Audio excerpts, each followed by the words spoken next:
Our topic of discussion is dialysis. हम देखते हैं कि what is dialysis and what are the type of dialysis and what are the risk factors and side effects of dialysis.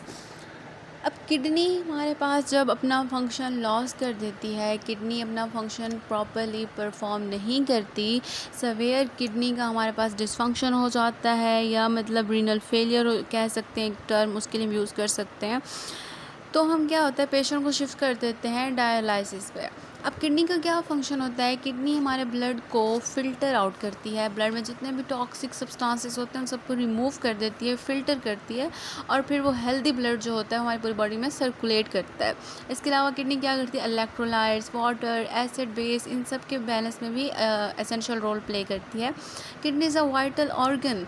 Vital organ क्या होता है कि जिसके बगैर सर्वाइवल पॉसिबल ही नहीं है, जिसका अगर फंक्शन लॉस हो जाए। अगर हम एक पेशेंट है उसकी किडनी का डिसफंक्शन हो गया, सेवियर डिसफंक्शन हो गया, तो हम उसको किस हद तक आर्टिफिशली वो फंक्शन परफॉर्म कर सकते हैं। So this is vital organ.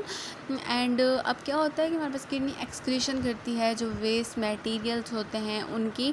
अब वेस्ट मटेरियल्स क्या होते हैं कि जब अगर हमारे पास किडनी फंक्शन नहीं परफॉर्म करे तो सबकी एक्यूमुलेशन हो जाएगी, जिसकी वजह से ब्लड टॉक्सिक हो जाएगा और पूरी बॉडी में डिफरेंट ऑर्गन्स पर इसके इफ़ेक्ट्स आना स्टार्ट हो जाते हैं। एक किडनी डैमेज हुई, उस किडनी ने अपना प्रॉपर फंक्शन नहीं किया, ब्लड टॉक्सिक हो गया, वो हर पार्ट तक जाएगा ना, बॉडी की पूरी होल बॉडी पे इफ़ेक्ट्स आएंगे, इसके नेगेटिव इफ़ेक्ट्स आएंगे। हम डिस्कस करते हैं।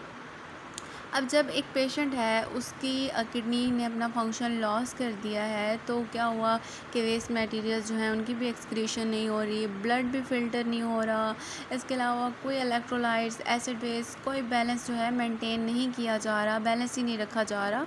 हम पेशेंट को फिर जो होता है शिफ्ट कर देते हैं डायलिसिस पे।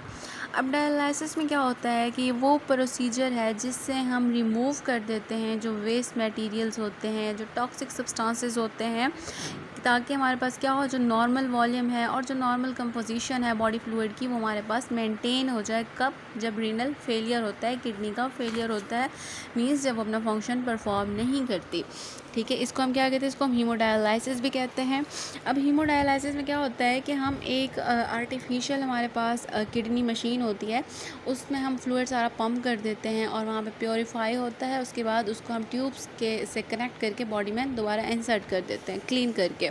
उसमें सारे जितने भी हमारे पास टॉक्सिक मटेरियल्स हैं, वो सारा सब्सटेंसेस हैं, उन सबको हम क्लीन आउट करके दोबारा से बॉडी में इंसर्ट कर देंगे। अब ये हमने देखा कि क्या है हीमोडायलिसिस क्या है। अब जो हमारे पास पेरिटोनियल डायलिसिस होता है ना, जो पेरिटोनियम कैविटी में जिसमें कैथीटर पास की जाती है, इसमें क्या होता है, इसमें एक डायलाइसेट बैग होता है और वो क्या होता है कैथीटर इंसर्ट की जाती है पेरिटोनियम में। किस तरह से की जाएगी, जो हमारे पास एंटीरियर एब्डोमिनल वॉल होगी उसके ज़रिए की जाती है।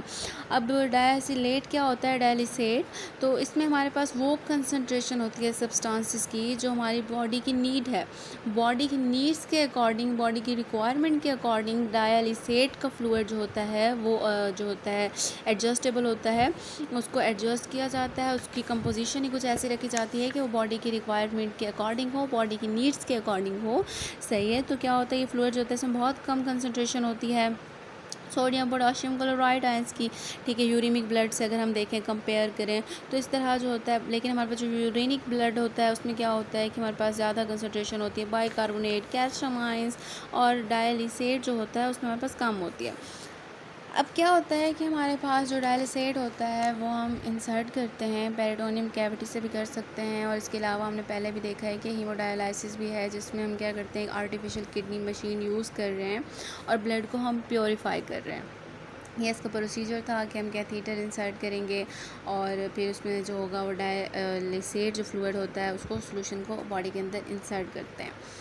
अब इसके बहुत सारे साइड इफ़ेक्ट्स भी होते हैं जो डिफरेंट ऑर्गन्स पे आ रहे होते हैं। अब जब भी हम कोई ट्रीटमेंट देते हैं, जब भी कोई प्रोसीजर परफॉर्म करते हैं तो उसके बहुत सारे साइड इफ़ेक्ट्स होते हैं। Side effects are always there, but क्या होता है उसके बावजूद भी हम जो होता है पेशेंट को ट्रीटमेंट देते हैं, क्योंकि हमारी प्रायोरिटी ये होती है कि हम पेशेंट का जो पेन है, उसका जो डिसफंक्शन है, उसको एट अ टाइम जो होता है उसको कुछ टाइम के लिए हम क्या करें, रिस्टोर कर लें, मेंटेन कर लें, ताकि जो उसकी एक नॉर्मल वे ऑफ लिविंग है वो उसका मेंटेन हो सके। साइड इफ़ेक्ट्स का क्या होता है कि अगर हम एक बंदा है वो डायलिसिस पे रह रहा है तो क्या होगा, उसको ब्लड प्रेशर उसका कम रहना स्टार्ट हो जाता है, ठीक है, सडन ड्रॉप हो जाता है ब्लड प्रेशर में, हाइपोटेंशन हो जाती है।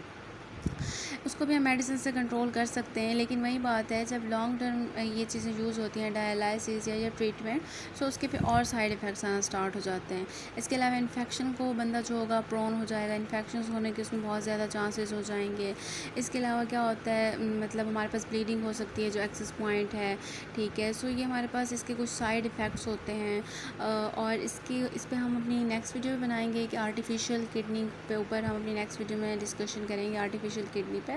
सो ये हमारे पास एक ब्रीफ सी डिस्कशन थी, एक ओवरव्यू था अबाउट डायलिसिस।